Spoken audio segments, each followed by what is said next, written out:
Yo, assalamualaikum. Selamat datang di channel Dak Jelas Sayo. Jangan lupa di subscriber lah itu be. Selamat menonton.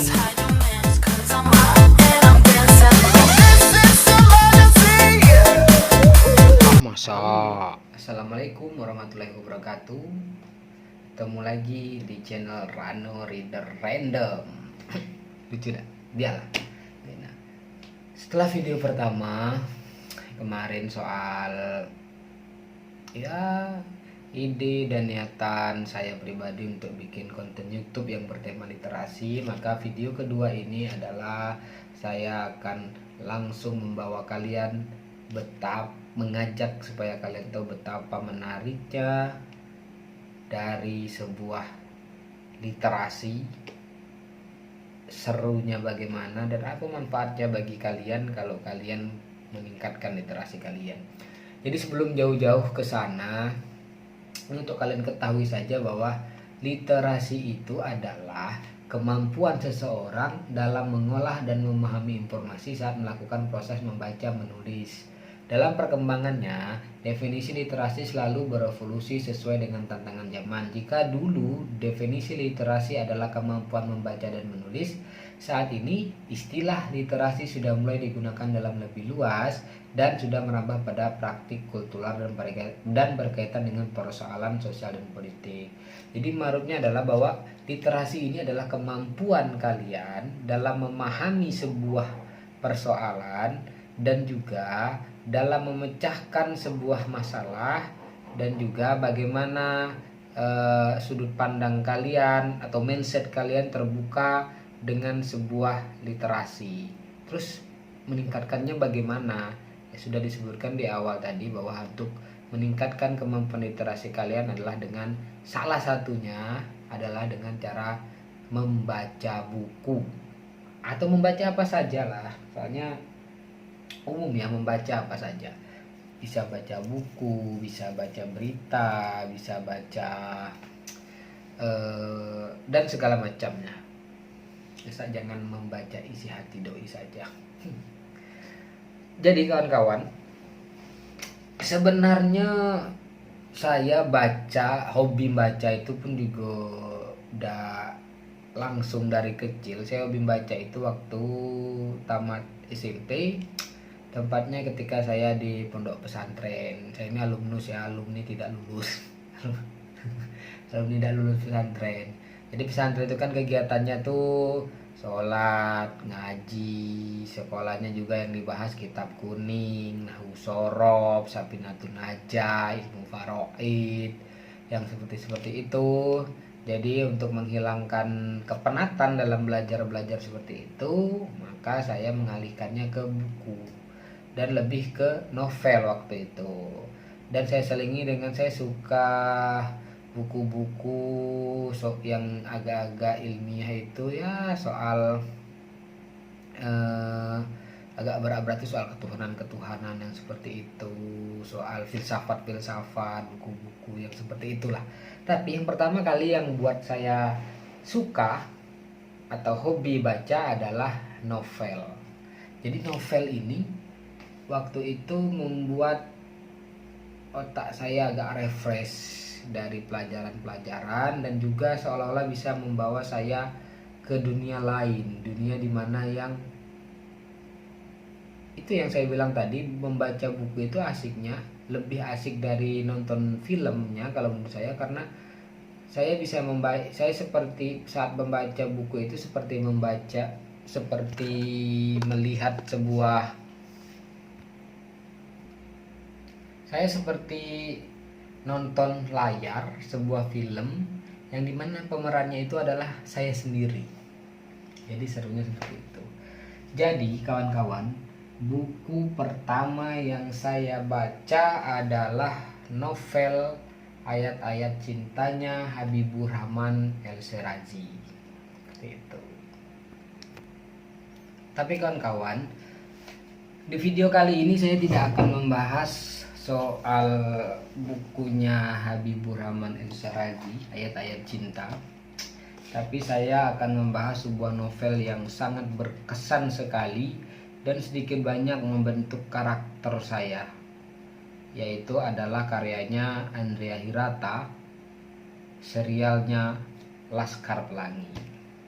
Laskar Pelangi ini novel yang terbit tahun 2005 sebenarnya, tapi saya baru bacanya itu waktu di pondok pesantren, tamat SMP 2006 masuk pondok, berarti saya bacanya itu sekitar 2006-an, memang sih 2006-an, 2006 2007 lah saya baca Laskar Pelangi. Laskar Pelangi ini adalah novel yang menceritakan tentang semangat anak-anak di Belitung sana belajar ke sekolah dengan bahasanya dari Andrea Hirata yang seru, mengajak menggambarkan itu. Soalnya sedikit banyak itu mempengaruhi kondisi saya di waktu kecil dulu di kampung saya, Rantau Rasau, Parit 2. Ya walaupun tidak se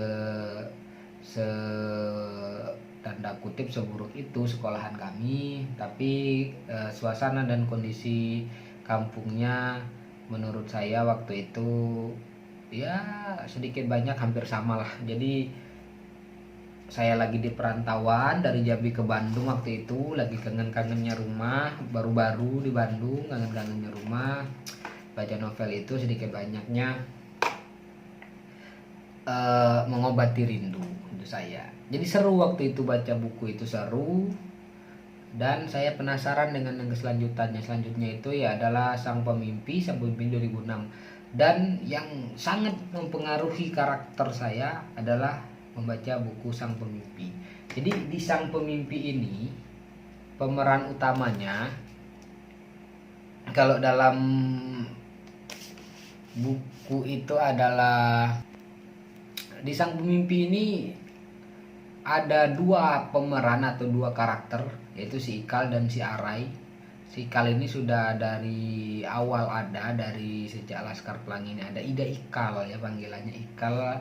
Ikal ini saya ketahui di akhir-akhir seri novel ini bahwa Andrea Hirata itu sendiri. Jadi sedikit banyak itu ada pengalaman pribadinya, campuran novel ini ada pengalaman pribadi dan ada gabungan ceritanya lah seperti itu, yang bukan dari pengalaman pribadi. Jadi yang saya kagumi dalam novel Sang Pemimpi ini adalah karakternya dari Arai. Arai ini adalah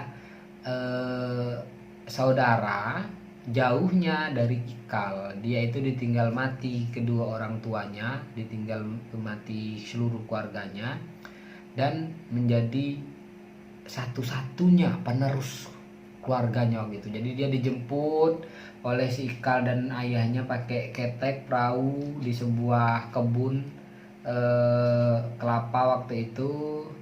Dan yang bikin saya agak tersentuh dalam cerita novel itu adalah bahwa saat dijemput, walaupun kehilangan keluarganya dan menjadi seorang diri sebagai penerus, si Ara ini sama sekali tidak menunjukkan raut atau wajah sedih waktu dijemput. Jadi dia kuat, itu tergambar sekali di benak saya waktu itu. Tokoh si Ara ini menginspirasi sekali. Jadi si Ara ini orangnya penuh semangat, pantang penyerah, punya mimpi tinggi.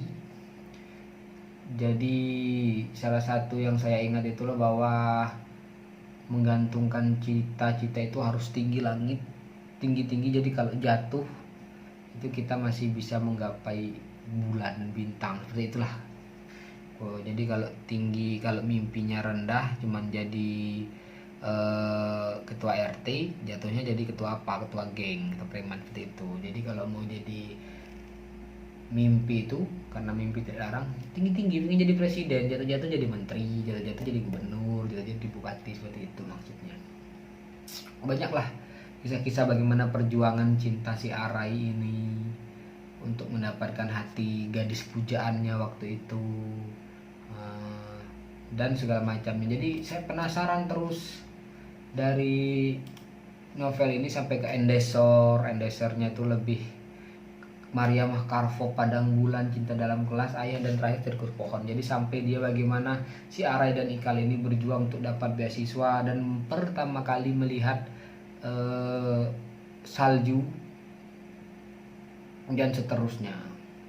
bagaimana perjuangan dia keliling dunia, sekolah di luar negeri, dapat beasiswa di luar negeri, habis itu kerja serabutan, kumpulin di waktu libur dia keliling dunia pakai traveling bag seperti itu sempat menginspirasi saya untuk pengen nih sekolah atau kuliah ke luar negeri. Wah, seru nih, kelihatannya seru. Dan itulah, tapi karakter yang tertanam di saya sampai saat ini adalah bahwa sebagai seorang pemuda kita itu jangan sampai gampang menyerah, apapun itu. Jadi kalau kamu ingin melakukan sesuatu, lakukan terus sampai berhasil. Mau jadi dokter, mau jadi pengusaha besar, mau jadi pejabat tinggi, mau jadi apa, yang terpenting adalah luruskan niat, kejar terus, jangan menyerah di tengah jalan. Karena kadang kita ini perlu menghabiskan jatah gagal kita sendiri sampai yang tersisa hanya jatah berhasilnya. Jadi kalau baru 1, 2, 3 kali gagal terus kalian menyerah, kapan kalian mau berhasil? Karena mungkin saja dari jatah gagal kalian itu mungkin cuma 5 atau cuma 6 atau cuma 7, 8, 9, 10 segala macam. Ingat, Thomas Alva Edison itu berhasil menemukan lampu di percobaannya yang kesekian ribu kali. Kalau dia menyerah di percobaan 100, sampai sekarang kita masih dalam kegelapan.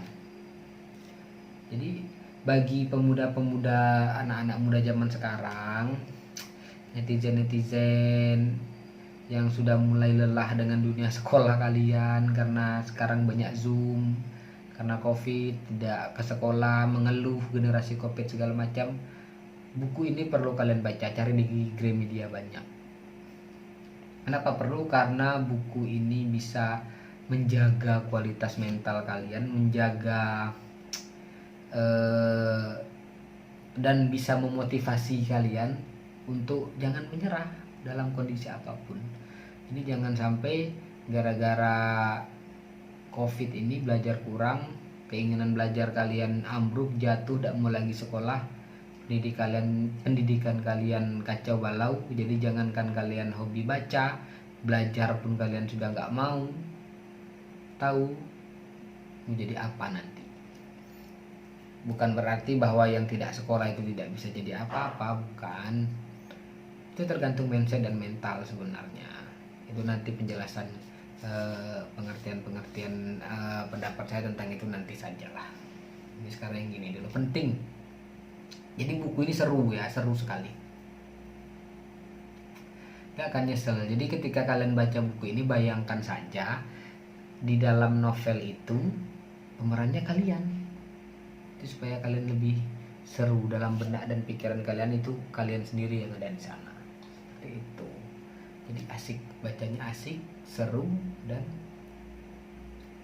tidak akan mengecewakan. Oke, check it out. Selanjutnya nanti. Oke, jadi ini belum tutup. Ini buku yang saya punya 2, tinggal yang Padang Bulan dengan Cinta Dalam Gelas ya. Yang Sang Pemimpi hilang, Laskar Pelanginya hilang, Mendesornya hilang, Maria Kavovnya hilang. Jadi sebelum pindah rumah kemarin tuh buku saya banyak, dan sekarang tinggal beberapa ekor karena dipinjemin orang dan gak balik. Yang kedua ada yang saya sumbangin juga 1, 2. Nah, jadi tinggal 2 ini. Tapi nanti insya Allah kalau ada rezeki saya mau melengkapi serialnya ini, seri dari Sang Laskar Pelangi ini, karena banyak koleksi saya yang sudah hilang. Seperti itu. Seru tuh, mega bestseller ya. Jadi jangan lupa untuk baca buku terus. Cari buku-buku yang memotivasi. Untuk awal-awal kalau kalian memang sangat tidak suka baca buku, caranya adalah dengan membaca buku-buku novel yang menarik seperti Andrea Hirata atau Habibur Rahman El-Serezi, atau banyak buku-buku lainnya dari penulis-penulis Indonesia. Atau kalian bisa baca novel-novel terjemahan yang dulu-dulu seperti Harry Potter, Eragon. Saya punya bukunya, nanti saya review juga. itu buku-buku lama memang, atau kalian suka yang detektif, kalian bisa baca The Da Vinci Code dari Dan Brown dan segala macamnya, yang petualangan seperti itu pasti bakal seru. Dari tertarikan seperti itu, nanti kalian akan mulai penasaran dengan hal-hal lainnya, dan kalian akan mulai suka baca buku-buku yang lebih berat, seperti buku-buku pelajaran, buku-buku agama, buku-buku soal lain-lain segala macamnya. Oke?